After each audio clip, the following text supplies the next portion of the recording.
Kuma kuhingurwo kwa makanitha, thirikari ikoretwo ikihinyiriria atongoria a ndini guthingata mawatho na mitaratara iria igathikitwa niguo kugitira muingi kumana na murimu wa coronavirus. We should be an instrument of protection and of caring for our brothers and sisters.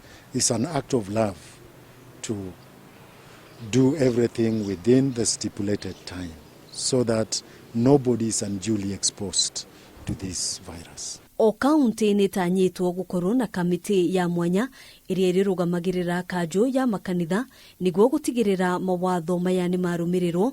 Kaunti ya Machakos ariyo yaisha ikuhi kuruguria kamiti ino. We have a system where at each place of worship there is a congregational committee that should see to it that things are running.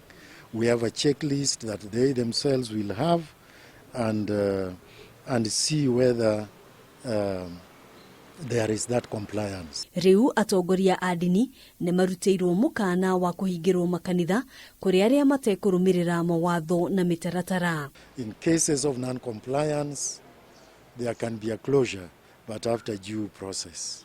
We want as much as possible to regulate ourselves in that regard. Gatagati ka mawatho maria magathikitwo ni kunyihio kwa namba ya arumiriri aria maraingira kanitha-ini hinda-ini rimwe na guthingata uraihu wa mita 1.5 kuma hari mundu umwe nginyagia uria ungi. We have a responsibility to respect the stipulated time.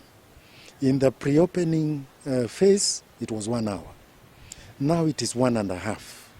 We just have to adhere to that for our own good as church leaders and for the good of the congregants who come to worship.